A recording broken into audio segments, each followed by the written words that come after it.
Okay, good morning guys on this fine Saturday morning. It's Clint from Sharp Solutions, carpet and upholstery cleaning, supply, install and repair. Now then, what we got on today, it is repair, carpet repair. Basically a brand spanking new build, quite a well-to-do upmarket area of Nottingham.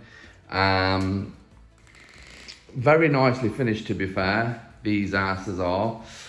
One thing they've cut back on is quality of carpet. Now they've put really good underlay down and obviously a cheap loop pile polypropylene. Now, whoever fitted these carpets did an absolute terrible job. They've probably got a contract with a builder and it's keep it cheap on the actual soft furnishing side, like the carpets and things, but it's probably hard to see on the camera, but this is all where, look at this, you know, they've ran a chisel over the gripper and it's pulled the loops out. We've basically got repairs in every room. So I'm just going to take you through what I'm going to be doing today. As you can see here, there's a run out.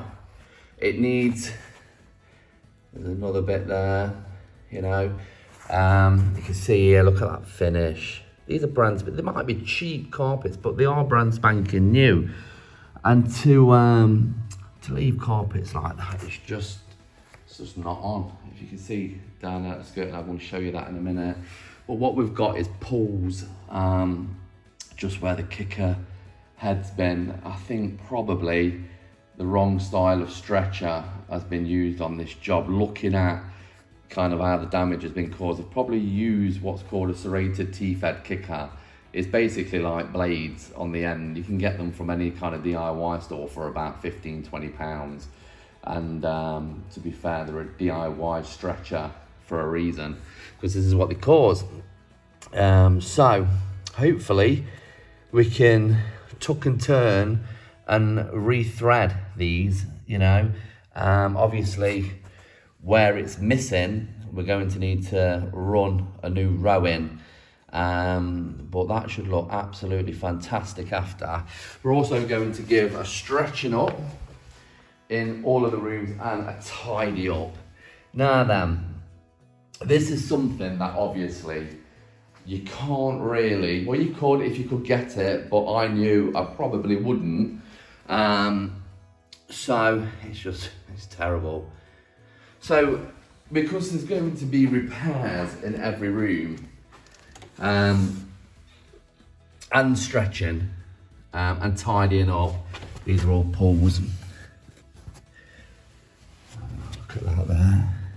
You know, this needs stretching up correct. It's not even put on here, it's just flapping. Wow. Okay.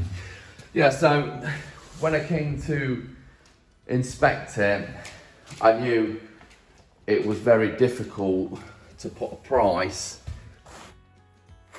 on repairing each room, because professional repair really goes from about £60 to £120 per repair as a ballpark figure here in the UK.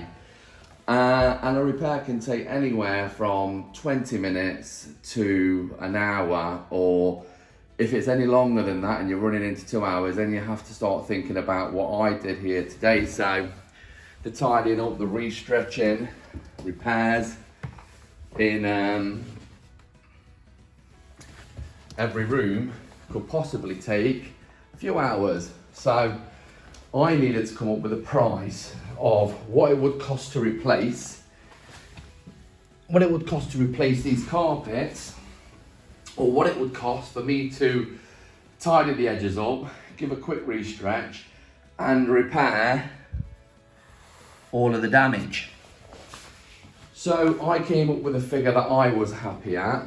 It's not a day rate, it's more than a day rate, but it was worth coming out on a Saturday for. So people do ask all the time when I sit courses, you know, how much should I charge? And in general, as I just said, if you're on site and you find something that needs repairing, whether it be stretching or a little pile replacement, or maybe even a tiny patch, or even an iron burn. It's your call, but the average repair takes around half an hour to an hour, I would say. Anything over there, then you need to be looking at it to make sure it's viable for your earning potential.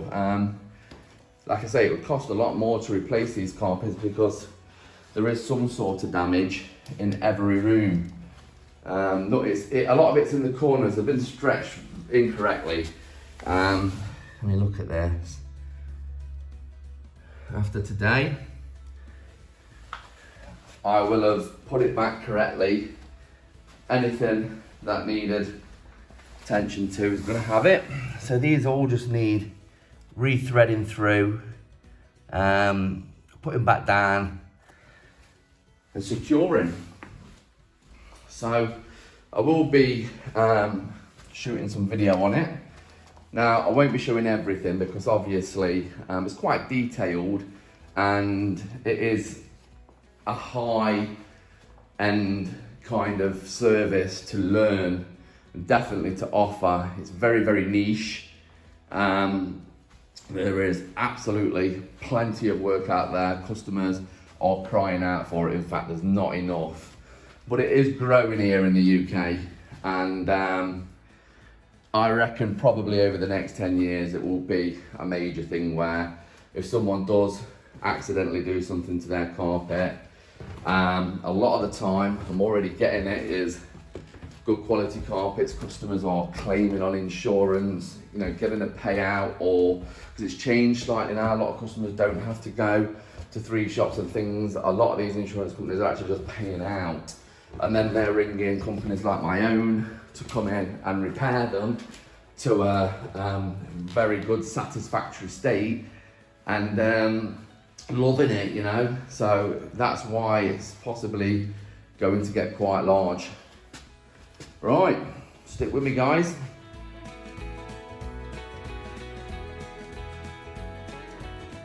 Okay, so I've had to come back in at this point because after pulling the carpet back very, very softly, because this carpet, once it's attached to the pins on the gripper, especially if it's been ran with a bolster and the teeth of them pins are knocked over to obviously secure it, trying to get it up can be a fight without pulling any more loops, basically. And it's become evident straight away that I don't know if it's all or any at all the fitter's fault, because what's happened is, you see this sealant down at the skirting boards. Now this is every fitter's nightmare, and all it takes when these guys are sealing under these skirtings, because regulations and that has to be done, it's as simple as that, but there's a tool called a pull card, and it's made out of plastic, and all you do is you run, and this is going out to any labourer out there, you run your sealant and then you run your card flush to the skirting and pull it along. That's when obviously you've got no grippers there or anything, that's at the stage it should have been done at. And what happens is you get a flush bead of sealant running parallel with the skirting board, and it's not protruding. Because as soon as it starts protruding, they run it like they're sealing up a bathroom, you know, a basin or something like that. It's not the way to do it. If it was ran with a pull card, it would be flush with the skirting board. Then the fitter can come in, he can put his gripper down there and then have absolutely no issues with fitting the carpet. But on this particular job, what's happened is they've missed off the ceiling around the skirting boards. So they've had to come back in, because what happens is you obviously get the house checked off and everything is checked, and it would have missed it there. So then you get the snag guys, the labourers that come back in. Now they can't take the gripper up, so what they've actually done is just sealed, you know, in the gap where the carpet fits snug between the skirting and the gripper. So it's never going to go back down correctly. I've just got to try and make a good job of this, and you know, probably get it looking as fitted as possible, you know. because I can't cut that ceiling out, because what's going to happen is obviously it's going to fail the regs again. I just wish that there was just a little course that they put these guys on to show them how to card up correctly when it comes to sealing, and then everyone's happy. It makes a better job of the actual seal.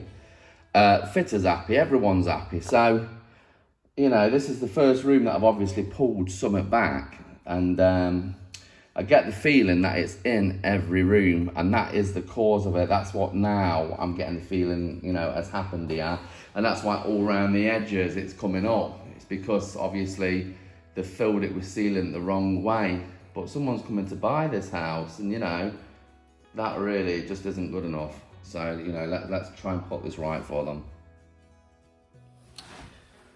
Alright, so that's a loose end that we don't need. Let's just take that off.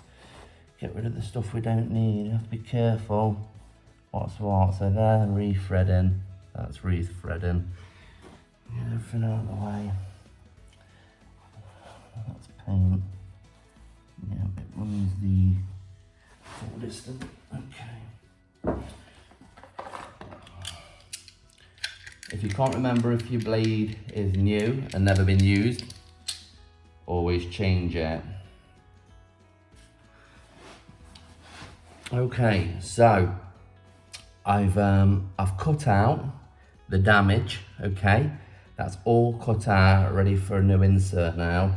That's literally, obviously the pulled. You've got your backing in there as well, primary and your secondary. So that's scrap. We're going to pop that to one side. I've cut a new piece, which is a 2-run. Okay, that's going to slot in there lovely. But before that, obviously, we're going to have to cut the tape to size. Now, it would be silly to pop all this tape underneath that, because we just don't need it. Now, I'm going to take the edges off, because we also don't need that. So just cut that off. All we're going to need on this is probably 3 runs of glue. So not only am I doing this because I don't want too much tape under the carpet, you know, because what can happen with the heat is it can peak, especially if there's too much. So that's the first thing. And the second thing is, well, don't put too much under if you don't need it. You can save that and we'll use that on another piece. So I'm going to be happy about that. So let's just take a little bit off that bottom. There we go. So what we're going to do now is pull back the carpet very gently, because again, this carpet, it just wants to pull naturally. So you just got to be careful with it. So as you can see, what they've done here is they've missed out gripper rods around the architrave here, and they've just glued the underlay to the floor, and then they glued the backing of the carpet to the underlay and then into the door bar. You will get that for this style of contract fitting, because it's never going to be as neatly fitted as an independent guy, you know, that is his own place and everything else. And that's just the way it is, because they're on a day rate or time on job. So they have to make it pay, and unfortunately, all your little extras, when it comes into doing a top job, kind of get cut. So now we've got the sides exposed, and we can't have that. They need resealing. I'm probably going to show you a little bit more in this video than I normally would. Reason being is because if you're thinking about getting into carpet repair here in the UK, and you was looking at sitting a course, on our course, you will definitely go away with the skills to do that. So the reason we seal up down the edges is once that's cut, it leaves the fibre exposed, and when it leaves it exposed, obviously you could be vacuuming in the future and those fibres can come out, and that is not good. We don't want that. Has to be all sealed back up. You don't seal both parts. You do both sides of this, but you won't have to do your insert. So got behind this door, and obviously we've got a few pulls that I'll attend to. This was too bad because, let's have a look at it for you. You can see you've got the pull, and then it was just absolutely ruined where they tried to smash it in. So that kind of went like that. So we've cut that, and we're just going to cut a piece to go in there now. Okie dokie. So that's me done, guys. A quick one, obviously, we said that they had put sealant at the back of the gripper where the carpet is supposed to tuck, so it made it impossible to get it as neat as obviously I would have wanted it, and that is because we would have had to take up the gripper, cut out the sealant. It's a large job, and I don't think they would want to have paid that, so it would have been probably cheaper to just redo the carpets. But I'm very happy. As you can see now, around the edges, a lot neater just by bolstering them in. Back of this door, obviously we had the pulls down here, and it just looks as it should do, if the truth be known. You know, that's what the customer's going to be paying for when they move into the new house. So obviously we had that line down there that we've put a piece in. We put a piece in around this area because it was just too big. Remember, we had all them loose strands that have been rethreaded and secured in place. We've vacuumed up thoroughly afterwards, and I always do, you know, once the repairs are set and everything, a big thorough vacuum to check everything and make sure that nothing is loose. And it won't be, but it's just one of those things that if you do that afterwards, it gives you that peace of mind that anyone can come in vigorously with a vacuum and your repair is not going to go anywhere. And that's why I give a 12-month warranty, guarantee should I say, on all my repairs. I've tightened these stairs up because it was an absolute mess.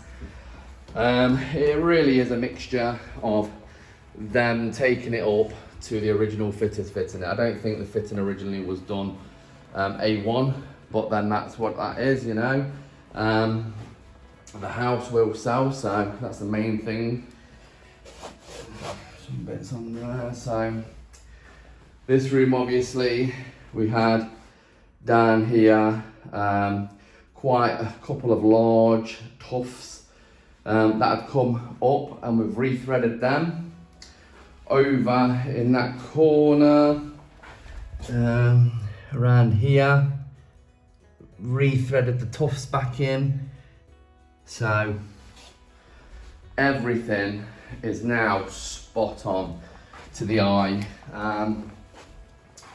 Go in this back room here. You remember, I think it was somewhere over here, we had loose tufts again that have been rethreaded in.